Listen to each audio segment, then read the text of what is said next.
It has been a rough week for Bitcoin. First we went to almost 49k USD on the 18th of September, just to drop all the way to 40.5k on the 22nd of September. Then we started to climb to almost 45k again until we suddenly dropped to 41k again. Because of this, let's take a quick look at why is Bitcoin so volatile and what is Bitcoin's value based on. What's up guys, Finest Finance here and welcome to a new video. This video will be separated into 4 different chapters that you can see on the screen now. So without further ado, let's get started.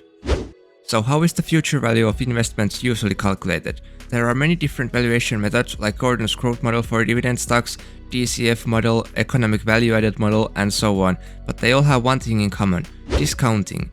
I won't go into much detail about these methods in this video, but I'll quickly show you what discounting means. Let's say that you invest in a $100 2-year bond that has an annual interest rate of 1%. This means that in the first year you will receive $1 and in the second year 100 plus $1. Now we discount these future values to present value with a discount rate of 1 plus R. So let's say you want an 8% yield for your investment, then the 1 plus R would be 1.08. So first year's present value would be 1 divided by 1.08 and the second year would be 101 divided by 1.08 raised to the power of 2. This is because it's the second year, in the third year it would be raised to the power of 3 and so on. So this gives us the present value of the bond, which is $87.51. So that is just briefly explained one way to calculate present values. You can do it simply by discounting future values to present values. But with Bitcoin, you can't know what the future values are and you are not receiving any cash flow, so what determines Bitcoin's price?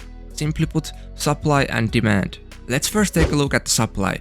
New Bitcoins come to the market through a mining process and this process slows over time. These numbers are made up, but basically if it now takes 10 minutes to mine 1 Bitcoin, sometime in the future it will take 1 hour, and eventually when 21 million Bitcoins have been mined, you can't mine new Bitcoins at all. So what about demand? The more popular Bitcoin gets, the more demand that creates.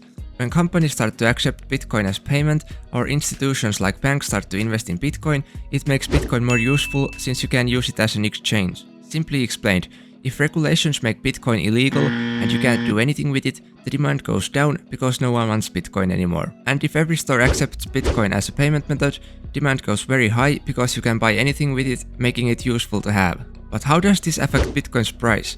Let's say that companies accept Bitcoin as a payment, so the demand rises.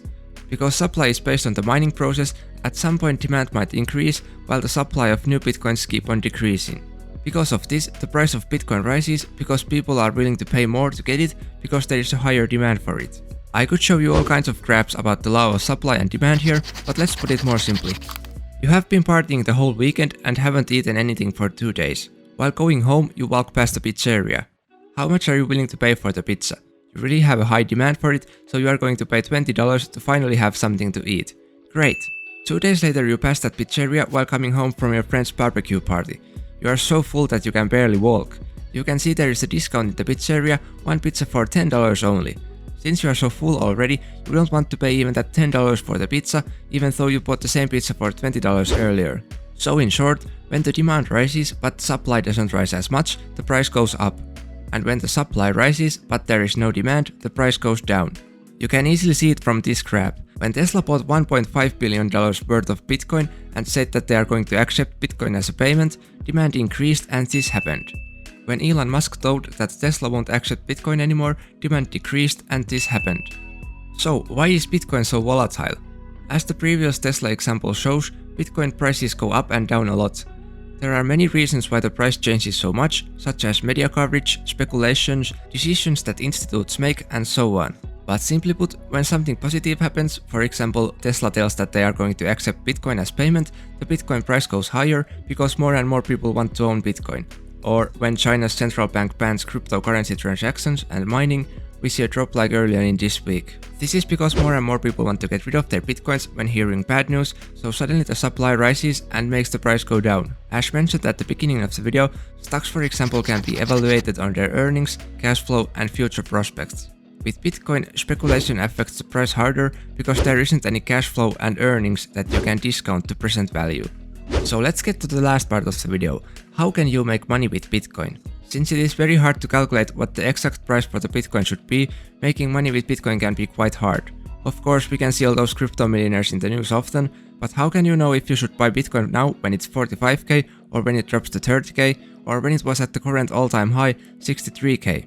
You really can never know whether the price is going up or down, since it depends on the speculations and future decisions that companies and institutes are making. Of course, you can still profit with Bitcoin, simply just buy low and sell high. Easy.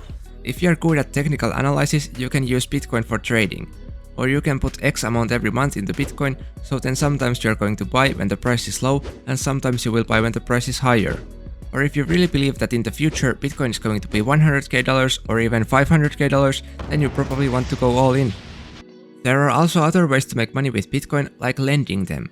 You might really want to consider lending them if you're going to hold them for a long term. It works the same way as with normal cash. You can lend your Bitcoin and earn interest on it. The interest rate depends on which platform you are using, but you can expect somewhere from 4 to 15%. So that's it for today's video. Let's quickly summarize it. Bitcoin's price depends on supply and demand. The more demand there is, the higher the price and vice versa. Bitcoin is very volatile because it is very sensitive to news and speculation. And you can make money with Bitcoin by buying low and selling high, or if you want to hold long term, you can lend your Bitcoins and earn an interest on them. If you found this video helpful, make sure to hit the like button to help my channel grow and consider subscribing for weekly financial videos. Have a great day and I'll see you next week. Bye!